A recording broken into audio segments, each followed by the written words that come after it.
안녕하세요. 경기 용인정 출신의 이찬희 의원입니다. 제가 지정 토론을 이렇게 영상으로 해본 건 정말 생전 처음인데요. 여러 가지로 참 어색합니다.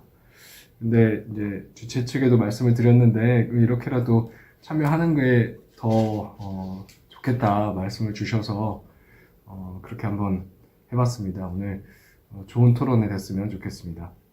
제가 토론을 맡은 부분은 우리 중대재해처벌법의 보완 과제와 그 보완에 따른 기대 효과 부분입니다. 준비된 토론문에 따라서 차례대로 토론을 하겠습니다. 먼저 중대재해처벌법 보완 필요성입니다. 아시다시피 2020년 11월 달에 중대재해처벌법 제정안이 여러 의원들의 대표 발의가 됐습니다. 당시에 이제 민주당에서는 박주민 의원이 발의한 안을 중심으로 해서 법사위에서 논의를 했고요. 그 논의 과정에서 일단 법명이 중대재해기업 처벌에 관한 법률에서 중대재해처벌법으로 일단 바뀌었고, 그 다음에 법의 내용이 핵심적인 부분들이 많이 삭제된 채로 결국은 법사위를 통과했고 국회 본회의도 그렇게 통과가 되게 되었습니다. 당시에 이제 여러 가지 부분들이 이제 삭제되면서 비판을 받았지만 저는 이제 특히 주목해서 봤던 것이 두 가지입니다. 하나는 5인 미만 사업장에 대해서 적용 아예 배제를 한 부분입니다. 이게 이제 사실상 사업장 쪼개기를 이제 어떻게 보면 유도할 수 있는 그런 규제 시스템이기 때문에 이 부분은 참 문제가 많다 이렇게 느꼈고요. 두 번째로는 벌금형 하한과 형량 배신죄에 관련된 조항이 있었습니다. 이 부분은 이제 제가 사실은 대표 발의한 법안에 들어있던 내용인데요. 이것도 특히 의미가 있었던 것이 기존에 그 법원에서 이런 그 산재 사건의 형량이 너무 낮았기 때문에 그걸 바꿀 수 있는 유일한 방법으로서 고안해 놓은 것이었는데 이게 그냥 삭제가 돼서 굉장히 아쉬웠습니다. 이 두 가지가 빠진 것이 저는 이제 핵심이라고 봤기 때문에 뭐 다른 내용도 있습니다만 이 두 가지에 대해서 어떻게 보완할 것인가 고민을 하다가 일단 제가 2021년 4월경에 또다시 이제 산재 사고로 인한 그 법원의 낮은 양형이 문제가 되는 사건이 있었습니다. 그래서 그 사건을 접하고 일단 두 가지 부분 중에 벌금형 하한과 형량 배신죄 관련된 부분만 보완을 하는 형태로 개정안을 즉시 발의를 했었습니다. 그래서 제가 이제 제가 발의한 개정안 관련돼서 쭉 말씀을 드릴 텐데요. 참고로 잠깐 이제 말씀을 드리면 5인 미만 사업장과 관련돼서는 이제 영세 자영업자들께서 뭐 이런저런 걱정을 많이 하시는 부분들이 있고 그 부분도 물론 일리가 있는 부분들이 있습니다만 사실 이 중대재해처벌법의 이 전체적인 법 체계를 보면 사실 4조에서 요구하는 게 크게 세 가지지 않습니까? 안전관리 체계하고 그다음에 재발방지 대책 수립 이행 그리고 법령과 명령에 따른 이행 이렇게 세 가지인데 안전관리 체제 관련돼서 5인 미만 사업장의 경우에는 5인 미만 사업장의 특성을 반영한 안전관리 체계라고 우리가 실제로 법을 적용하는 과정에서는 얼마든지 유연하게 적용할 수가 있다고 봅니다. 그 안전관리 체계라고 하는 게 결국은 이제 조직과 예산인데요. 그 현재 사업장 내에서 어느 정도 수준의 조직을 갖춰가야 하는가, 어느 정도 수준의 예산을 배정해야 되느냐, 안전관리 체계에 하는 문제를 5인 미만 사업장의 경우에는 그 사업장 규모가 작기 때문에 현실적으로 좀 그런 열악함이나 영세함을 반영해서 우리가 기준을 낮춰주면 되는 거 아닌가. 그래서 5인 미만 사업장을 아예 적용을 배제함으로써 해결할 수밖에 없다라는 그런 논리는 좀 납득하기가 어렵다. 이런 생각입니다. 다시 이제 저의 개정안으로 돌아가서요. 제가 그래서 2021년 5월 달에 발의한 중대재해법 개정안은 벌금형 하한을 1억 원으로 하고요. 형량 배심제를 도입하는 내용입니다. 참고로 현행 지금 중대재해처벌법은 벌금형의 하한이 없습니다. 징역형은 하한이 있습니다. 징역형은 징역 1년 이상 10년 이하. 그런데 벌금형은 그냥 50억 원 이하. 그 얘기는 5만 원 이상 50억 원 이하죠. 그러니까 징역형을 선택하게 되면 1년 이상 선고할 수가 없는데 벌금형을 선택하면 되면 오히려 벌금 5만 원까지 낮춰서 선고할 수 있는 굉장히 불균형한 상태로 되어 있는 거죠. 근데 이게 왜 이렇게 되었느냐면 징역형의 경우에는 사실 가장 낮게 법원에서 선고하는 것이 뭐 징역 6월에 집행유예 2년 정도 수준입니다. 통상 물론 뭐 이례적으로 6월에 1년 또는 징역 3월에 1년 뭐 이렇게 선고하는 경우도 있지만 통상적으로는 징역 6월에 집행유예 2년이 가장 낮은데 지금 법정형이 징역 1년 이상으로 되어 있는 경우에도 가장 낮은 6월에 2년을 선고할 수 있거든요. 그러니까 사실 기업 입장에서는 현재 법정형도 징역형의 경우에는 크게 문제 제기를 안 했던 것이고요. 벌금형의 경우에는 그런데 실제로 벌금을 선택을 했을 때 벌금을 판사들이 사실 높게 선고할 가능성도 있다 법의 취지에 맞춰서 이렇게 우려를 했는지 벌금의 하한을 낮추는 것에 굉장히 집중적으로 로비를 했던 것으로 저는 알고 있습니다. 그래서 징역형은 1년 이상인데 벌금형은 하한이 없는 이런 굉장히 불균형한 상태의 법이 현재 시행이 되고 있다. 그래서 저는 이제 벌금형은 최소한 1억으로 올려야 된다 하한을 그런 주장이고요. 이제 형량 배심제의 경우에는 지금 이제 우리가 판사가 벌금형을 선고를 할 때 통상적으로 1인 사망자 1인당 벌금 액수가 평균 450만 원 정도 수준이다 라고 하는 이제 분석들이 있습니다. 근데 이게 매년 비판을 받는데도 쉽게 나아지지가 않아요. 나아지지 않는 이유는 판사들이 형량을 결정하는 그 프로세스를 보면은 조금 이해를 더 할 수 있는데요. 보통 판사들이 형량을 결정하기 직전에 유사한 사건에서 다른 판사들이 어떻게 선고를 했는지 그것을 판결문 데이터베이스에서 검색을 합니다. 그래서 그 검색해서 나온 금액하고 본인이 선고하려고 하는 금액하고 비교를 해요. 그래서 그 격차가 너무 크다 하면은 과거의 통상적인 기준에 조금 더 가깝게 이동하죠. 그렇기 때문에 지금까지 형성되어 있는 관례에서 많이 벗어나지 못하는 겁니다. 저는 이거를 이제 키보드 형량이다, 키보드 양형이다 이렇게 제가 이름을 붙이기도 했는데요.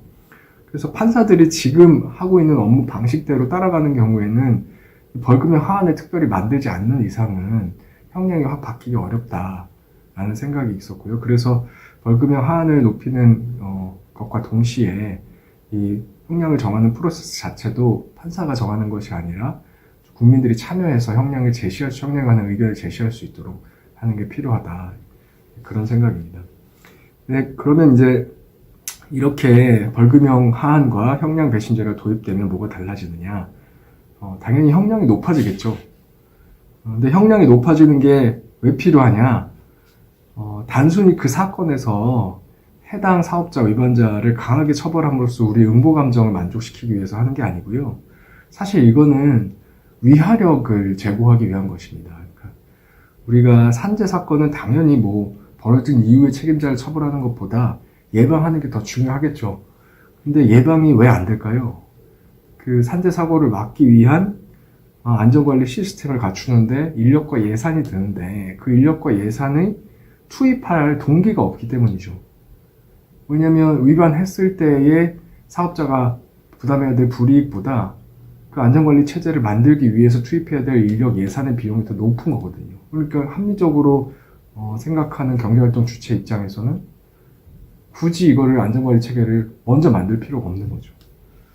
그래서 그리고 이제 단순화해서 제가 이렇게 말을 했지만 꼭 이게 아니라고 하더라도 전체적으로 이제 예방 시스템에 인력 예산 이런 자원들이 덜 투입되고 있는 상황이기 때문에 더 투입되도록 그런 구조적인 유인책을 만들어야 된다라고 하는 생각입니다.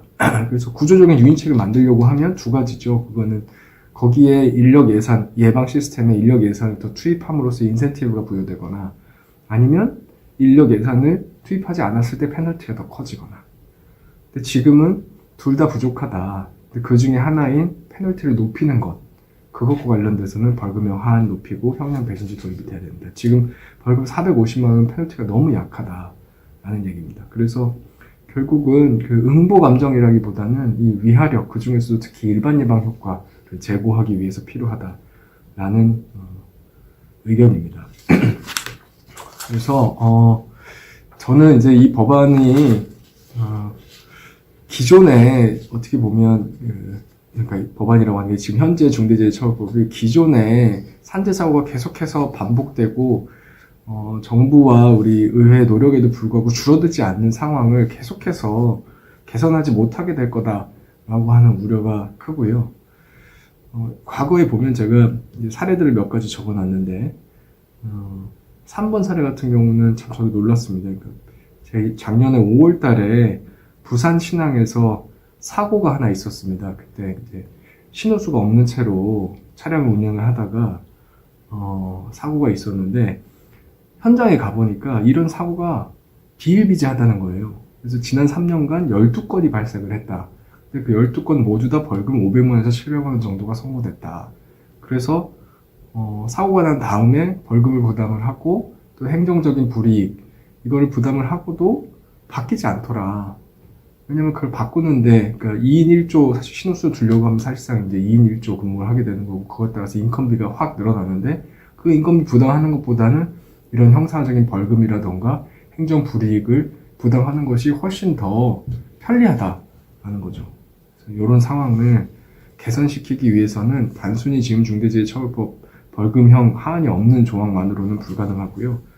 그 하한도 높이고, 소위 말하는 판사들의 키보드 형량, 이렇게 형량 정하는 프로세스도 바꾸는 이 양형 배신제가 꼭 필요하다 이렇게 생각합니다.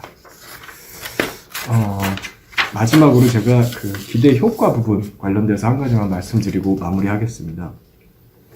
저희가 작년 7월 달에 이 벌금형 하한과 형량 배신제가 도입된 중대재해처벌법 개정안이 만약에 통과되었다라고 한다면, 그래서 그 법에 의해서 재판을 한다면 어떻게 될 것인가라고 한번 모의 재판을 해봤습니다.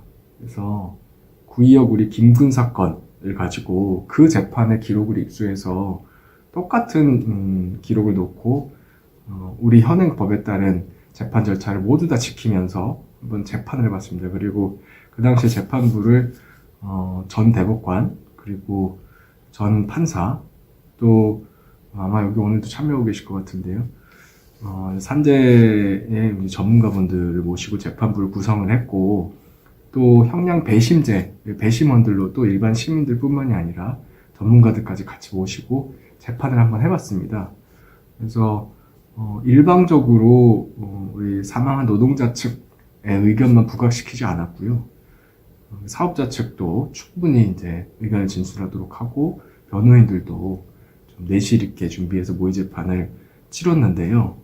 이 모의 재판을 한 결과 그 당시 선고된 형량이 원청업체 대표에게는 벌금이 1억 원, 그리고 하청업체 대표에게는 징역 1년 및 벌금 5천만 원, 그리고 원청업 기업에는 벌금 15억 원, 하청 기업에는 벌금 8억 원 이렇게 선고가 됐습니다.